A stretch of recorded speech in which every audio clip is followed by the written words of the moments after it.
ฉันเขาแล้วเพิ่นก็เดินทางต่อมานี้พระอินทร์มาสร้างห้องน้ำให้เพิ่นอยู่นี้เพิ่นก็เลยมาเว้าซื่อๆเนาะเพิ่นก็มาทาอยู่นี้ด้วยความศรัทธาในคุณของพระรัตนตรัยเพิ่นก็เลยได้สร้างสถูปหรือว่าสร้างเจดีย์ครอบสถานที่หม้องนี้อันนี้เขาเข้าใจง่ายๆว่าคันเป็นผู้ที่ประเสริฐหรือว่าเป็นคนดีมีค่าแม้แต่ขี่ก็สมควรแก่การบูชา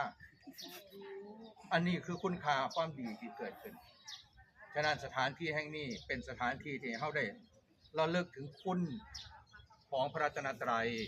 ระลึกถึงคุณของพุทธเจ้าว่าพุทธเจ้าเป็นผู้มีคุณแม้แต่ขี่ก็มีค่าให้เขาได้กราบไหว้สักการะระลึกถึงคุณเพิ่นแต่ในการกราบไหว้สักการะบูชาเฮามานี่น่ะบ่ว่าสังสิมาขอความร่ำรวยมาขอความสำเร็จความเจริญ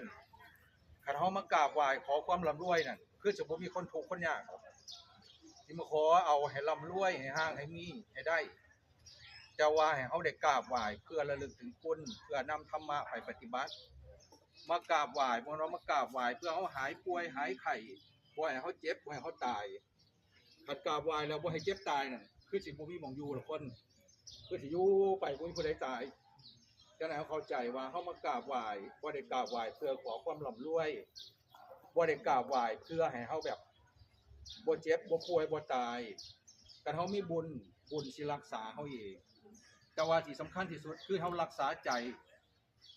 เฮามาหม้องนี้ให้เฮาได้ตอกย้ำความศรัทธาว่าคนโบราณเพิ่นคือเฮ็ดได้คนโบราณคนสมัยก่อนที่บ่มีความแบบเจริญคือซุมื้อนี้เป็นหยังเพิ่นคือรักษาศรัทธาของคนให้ได้กราบไหว้ได้ระลึกถึงคุณจนฮอดซุมื้อนี้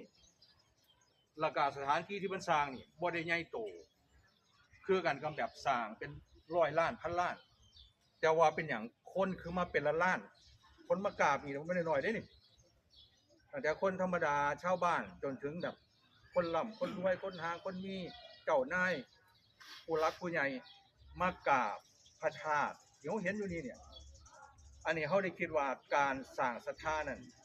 บ่ได้จำเป็นต้องสร้างใหญ่โตขอให้สร้างทางจิตใจแต่เราตอกย้ำว่าเราทั้งหลายเนี่ยซุมื้อเนี่ยมันเจริญเราสิสามารถรักษาศรัทธาสร้างศรัทธาได้คือคนเก่าคนโบราณบ่ที่เพิ่นสามารถสร้างสถานที่เหล่านี้ให้คนได้กราบไหว้จนฮอดซุมื้อนี้